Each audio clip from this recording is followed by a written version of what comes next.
Hello, welcome to Dream ReTheme. This week we will look at the 10 predicted houses from version 3 of the speculation map of Horror Nights Orlando. This past week, they released version 3 of the speculation map for Horror Nights Orlando and Hollywood. This week we will be looking at Orlando's event schedule this year. There are a total of 10 houses and 3 scare zones that are predicted so far, with Nightmare Fuel returning for its 5th year. So without further ado, let's look at the 10 houses and my overall anticipation for each house in order. Number 10 is Hallsmoth Cemetery.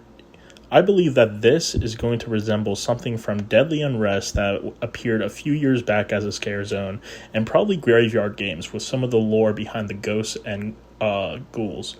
However, I think that this is my least anticipated because I believe that it's just going to be very dark and nothing is going to be very unsettling. And with that, we will continue to number 9. Number 9, I have the Harvest Moon Viking Village Haunted House. I believe that this is going to resemble something of Blood Moon, dark offerings, and be more of a period house like others on this list. However, I do think that this, when the event actually starts, will actually grow higher on my list.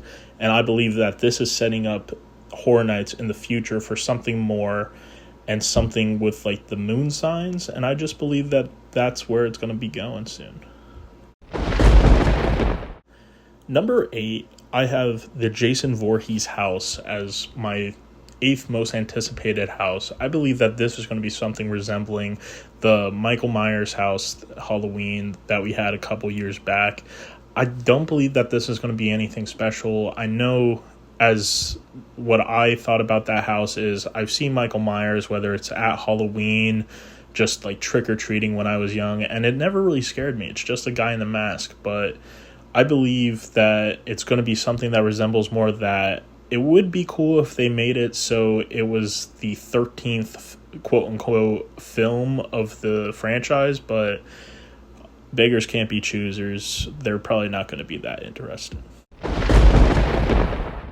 Number 7 is our WWE house, and I believe that this is going to be like follow the Fireflies. We're going to follow probably the Wyatt Six, followed by the Wyatt family from back in the day. We could also see things like the Undertaker and Kane be included, as well as the Boogeyman and the Brood.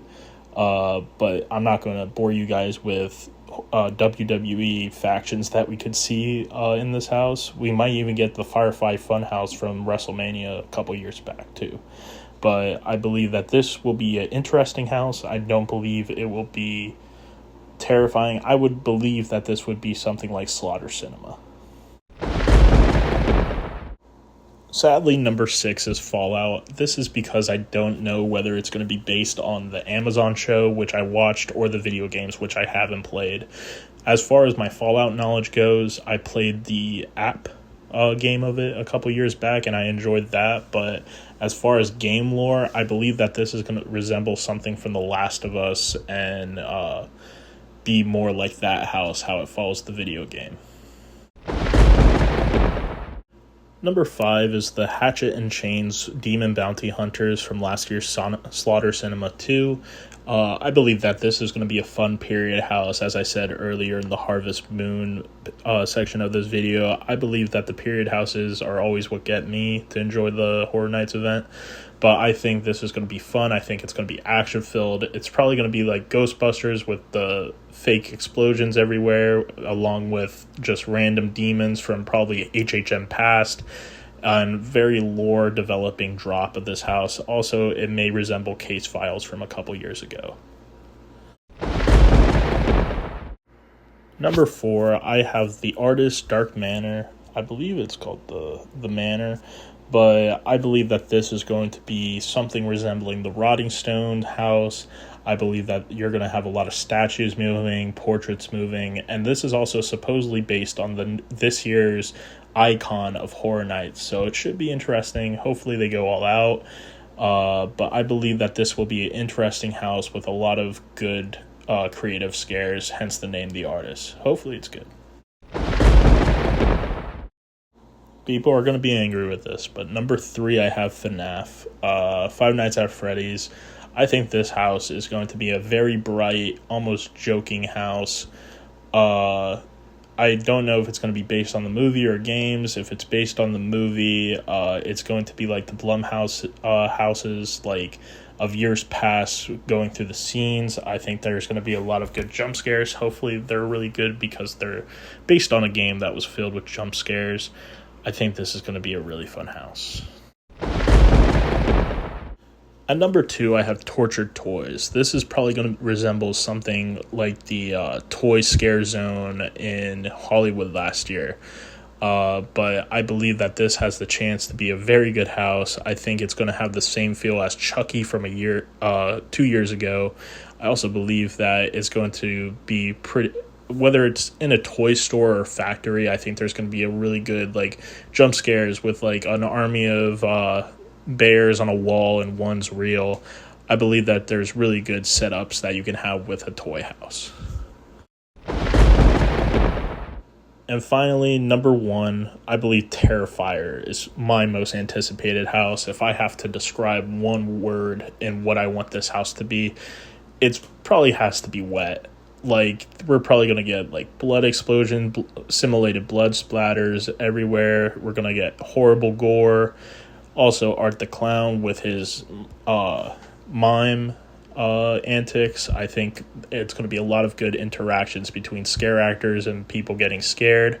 I believe that this house has the ability to be the Insidious house of last year, and it being scary and fun and everything in between.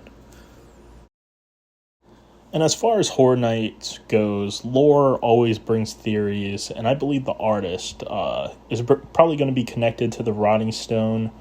I believe the Viking Harvest Moon is going to be related to Blood Moon from a couple years back, and I believe that Blood Moon and Harvest Moon are going to be almost probably a trilogy with something like a full moon with a werewolf house coming in like 2 years from now probably. But as far as lore goes, toys may have some original lore with maybe we see a couple Major Sweets candy wrappers in a toy store, or if it's a factory, maybe it's in a factory region where Major Sweets factory was. But I believe that this year has a potential to be a really good year, and they're coming back with some heavy hitters. Again, I'm more interested in the IPs this year, but that's just the way it falls. There's 1 or 2 really good originals, but I believe that this year could be very strong.